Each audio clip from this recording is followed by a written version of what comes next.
Film की story एक orphanage में शुरू होती है जहां एक बूढ़ा आदमी कुछ बच्चों को एक स्टोरी सुना रहा है। फिल्म का स्टार्ट रेमी से होता है जो फ्रांस के एक छोटे से गांव में अपनी मां के साथ रह रहा है और रेमी का बाप जेरोम पेरिस में काम करता है और यहाँ रेमी को अपनी एक गाय बहुत पसंद है। लेकिन जल्द ही रेमी की जिंदगी में बहुत सी मुश्किलें आने वाली थीं और उन्हें उसके बाप का एक खत मिलता है और उन्हें पता चलता है कि जेरोम को काफी नुकसान हुआ है और अब उसे पैसों की सख्त जरूरत है, इसलिए उन्हें अपनी तमाम जमा पूंजी और यहाँ तक कि रेमी की पसंदीदा गाय भी बेचनी पड़ती है। लेकिन जिस आदमी को रेमी की गाय बेची गई वो बहुत जालिम था और वो अक्सर ही गाय को मारता रहता था, इसलिए रेमी हर रात अपनी गाय को मिलने जाया करता था। लेकिन एक रात गाय के नए मालिक ने रेमी को पकड़ लिया और इसके बाद रेमी वहाँ से भागता हुआ वापस अपने घर आ गया और घर आकर उसे पता चला कि उसका बाप जेरोम भी पेरिस से वापस आ चुका है और जेरोम अपनी बीवी को रेमी को अभी तक घर में रखने पर डांट रहा था और वो बताता है कि अब वो रेमी की मजीद परवरिश नहीं कर सकता और उन दोनों में रेमी को लेकर बहुत बहस होती है। इसके बाद रेमी की माँ ने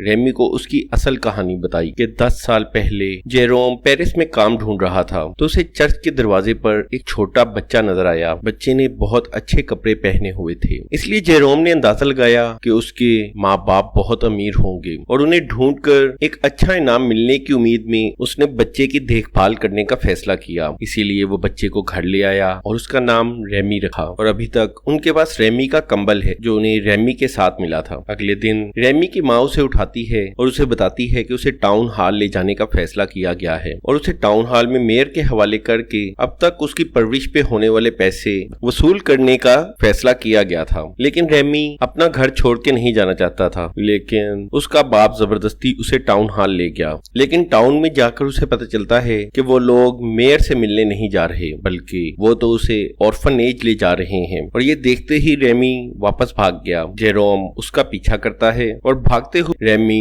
एक बार में दाखिल हो जाता है। वहीं उन्हें एक स्ट्रीट आर्टिस्ट विटाली मिलता है और वह जेरोम को बच्चे से दूर रहने के लिए कहता है और उसके पास एक कुत्ता और एक बंदर भी है। और जब विटाली को रेमी की सिचुएशन के बारे में पता चलता है तो वह जेरोम को 1 साल के लिए रेमी को किराए पे लेने की पेशकश करता है और जेरोम जिसे पैसों की सख्त जरूरत थी वो इस पेशकश पे मान जाता है। और अगले सीन में रेमी को अपने बचपन का घर अपनी माँ को अलविदा किए बगैर ही छोड़ने पर मजबूर किया जाता है। इसके बाद वो दोनों फ्रांस की तरफ जाने लगते हैं। विटालिस एक अच्छा आदमी था जो जेरोम से काफी ज्यादा बेहतर साबित हुआ। वो रेमी को म्यूजिक बजाना और पढ़ना सिखाता है और एक दफा जब रेमी पढ़ना लिखना सीख जाता है तो वो अपनी माँ को लेटर लिखता है। इसके बाद रेमी और विटालिस की जोड़ी पेरिस में अपनी धूम मचाने लगती है और एक दिन इन दोनों को एक बहुत अमीर फैमिली में अपने ट्रिक्स दिखाने के लिए बुलाया जाता है और यहीं रेमी लिज से मिलता है जो कि चल नहीं सकती थी और इन दोनों में अच्छी दोस्ती हो जाती है और इसे देखकर लीजा की माँ बहुत खुश होती है कि आखिरकार उसकी बेटी को एक दोस्त मिल गया है। लेकिन इसी मौके पर मुकामी पुलिस विटालिस को गिरफ्तार कर लेती है क्योंकि यहाँ पर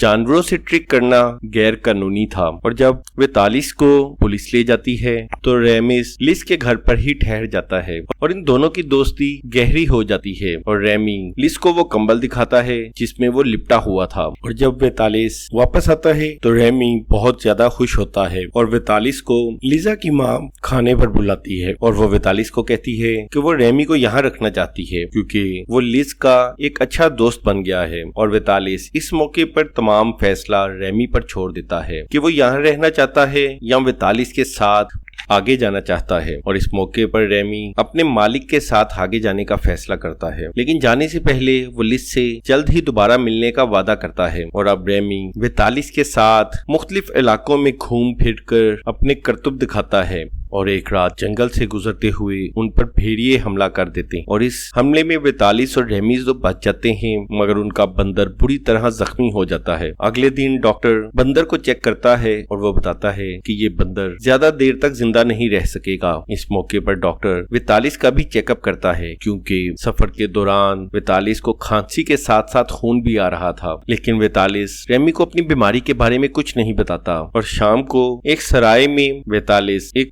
वायलिन बजाता है और उसका म्यूजिक सुनकर लोग बहुत खुश होते हैं और बहुत से लोग उन्हें चांदी के सिक्के देते हैं। लेकिन एक औरत जो कि एक अमीर फैमिली से ताल्लुक रखती थी उन्हें सोने का एक सिक्का देती है। रेमी पहली दफा सोने का सिक्का देखकर बहुत खुश था और वो ये सोने का सिक्का दिखाने अपने प्यारे बंदर के पास जाता है, लेकिन अफसोस के बंदर रेमी के पहुंचने से पहले ही दम तोड़ चुका था। इसके बाद रेमी और बेतालिस इस जगह को छोड़ने की तैयारी करते हैं और वहीं रेमी को लिज का एक लेटर मिलता है और उस खत में लिज ने बताया था कि उसकी माँ ने रेमी के कंबल को पहचान लिया है और उसकी माँ लंदन के एक बहुत ही अमीर घर की औरत है और एक बैरिस्टर जिसका नाम जेम्स मिलिगन है उसने ये बताया है कि वो रेमी के पेरेंट्स को जानता है और ये पढ़कर रेमी बहुत खुश होता है। इसके बाद वो जेम्स मिलिगन से मिलने के लिए निकलते हैं और अगले सीन में हमें नजर आता है कि वो जेम्स के साथ मौजूद हैं और वो रेमी के कंबल को गौर से देखता है और वो बताता है कि रेमी ही वो बच्चा है जिसकी वो एक अरसे से तलाश कर रहा था। इसके बाद वो बेतालिस और रेमी को बताता है कि रेमी डोर्सल फैमिली का खोया हुआ बच्चा है। इसके बाद बैरिस्टर उन्हें डोर्सल फैमिली के घर ले जाता है और रेमी पहली दफा अपने पेरेंट्स से मिलता है जो कि रेमी को देखकर बहुत खुश होते हैं और यहीं डोर्सल फैमिली उसे बताती है कि रेमी को एक औरत ने अगवा कर लिया था जो कि डोर्सल फैमिली से बदला लेना चाहती थी। लेकिन इस कहानी में बेतालिस को कुछ शक था क्योंकि वो जानता था कि रेमी के पहले माँ बाप ने उसे बताया था कि उसे किसी आदमी ने चर्च के दरवाजे पर रखा था। ये सुनते ही डोर्सल थोड़ी देर के लिए खामोश हो जाता है, लेकिन बैरिस्टर ये कहते हुए बात खत्म करता है कि हो सकता है कि वो आदमी उस औरत का साथी या हस्बैंड हो। और इसके बाद बेतालिस और रेमी आखिरी दफा गले लगते हैं और गाड़ी में जाने से पहले बैरिस्टर बेतालिस को रेमी की अब तक की देखभाल के लिए कुछ पैसे भी देता है। और एक बार जब रेमी का मास्टर चला जाता है तो रेमी ऊपर की तरफ भागता है और बिस्तर पर गिरकर फूट फूट कर रोने लगता है और रात को रेमी की छत से पानी टपकने लगता है। इसलिए वो एक लालटेन लेता है और वो देखता है कि आहिस्ता आहिस्ता बर्फ गिर रही है। इसके बाद रेमी अपने नए घर में चारों तरफ घूम फिर कर देखता है लेकिन उसे कुछ भी अच्छा नहीं लगता और वहीं वो एक अलमारी देखता है और जब वो उस अलमारी को खोलता है तो वो ये देखकर हैरान रह जाता है कि वहाँ कई इंसानी दांत पड़े थे जिन पर सोना चढ़ा हुआ था और इसके साथ साथ वहाँ कई घड़ियां भी थीं और ऐसा लगता है कि ये तमाम चीजें लोगों से चुराई गई हैं। और यहीं रेमी को शक हो जाता है कि ये लोग उसके असली पेरेंट्स नहीं हैं, इसीलिए वो वहां से भागने की तैयारी करता है। लेकिन इससे पहले कि वो वहां से भागता वो औरत वहां पहुंच जाती है और रेमी सामने के दरवाजे से भागने की कोशिश करता है और उसी वक्त जेम्स अंदर दाखिल होता है। रेमी बैरिस्टर को सब कुछ सच सच बताता है कि डोर्सल उसका असली फैमिली नहीं है, लेकिन यहाँ पता चलता है कि जेम्स को पहले ही इस बात का पता था, इसलिए वो रेमी को अंदर की तरफ धक्का देता है। इसके बाद वो औरत अपने हस्बैंड को रेमी को मारने के लिए कहती है तो उसी वक्त वहाँ बेतालिस और उसका कुत्ता आ जाते हैं और वो उन पर हमला करके रेमी की जान बचा लेते हैं। इसके बाद बेतालिस डोर्सल से पूछता है कि वो सब कुछ सच सच बता दे, जिस पर पता चलता है कि जेम्स रेमी का असली चाचा है और वो रेमी के असली फादर की डेथ के बाद उसकी विरासत में शामिल है। लेकिन जब उसे ये पता चला कि रेमी अभी भी जिंदा है तो उसे ऐसा लगा कि अब उसे जायदाद नहीं मिलेगी, इसलिए उसने रेमी को मारने का ऑर्डर किया। और ये पहला मौका नहीं था कि जब जेम्स ने रेमी को कत्ल करने की कोशिश की हो, क्योंकि 10 साल पहले भी जेम्स ही वो आदमी था जिसने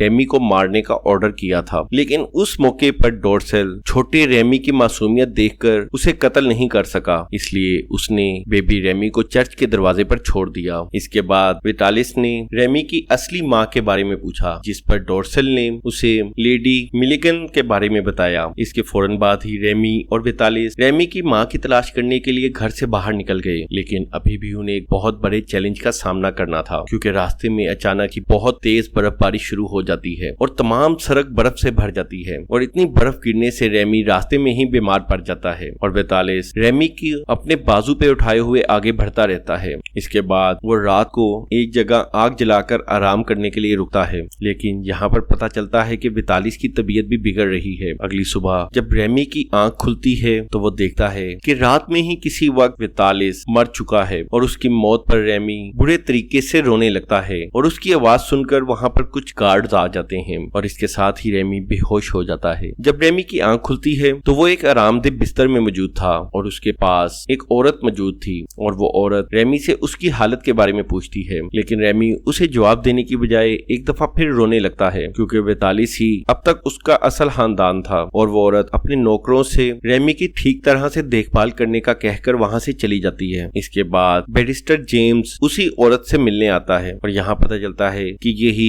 लेडी मिलेगन है और यही रेमी की असल माँ है, लेकिन उसे ये पता नहीं है कि रेमी उसी का बेटा है। लेकिन जेम्स भी यहाँ चालाकी से काम लेते हुए उसे रेमी की असलियत नहीं बताता, बल्कि वो उसे रेमी को अपने साथ भेजने के लिए कहता है। लेकिन लेडी मिलेगन का कहना था कि ये लड़का उसी वक्त यहाँ से जाएगा जब वो पूरी तरह से सेहतयाब हो जाएगा। इसी दौरान एक मुलाजिम रेमी के पास कुछ सामान और एक कागज पाता है और वो ये सब कुछ लेडी मिलेगन को दिखाता है और इससे लेडी मिलेगन को अपने बेटे के बारे में सच्चाई का पता चलता है और ये पता चलते ही लेडी अपने बेटे से मिलने जाती है और यहाँ वो रेमी को एक गीत के बारे में बताती है। असल में उस पेपर में एक गीत के बोल लिखे हुए थे जो कि लेडी अपने बेटे के लिए गाती थी जिस वक्त वो एक छोटा बच्चा था और किसी न किसी तरह रेमी की याददाश्त में वो गीत बाकी रह गया और यही वो गीत था जो रेमी हर वक्त दोहराता रहता था। और आखिरकार माँ और बेटा 10 साल के वक्फे के बाद मिल ही जाते हैं। इसके बाद फिल्म दोबारा बुरे आदमी पर आती है और यहाँ पता चलता है कि ये बुरा आदमी ही असल में रेमी है जो बच्चों को अपनी कहानी सुना रहा है। लेकिन बच्चे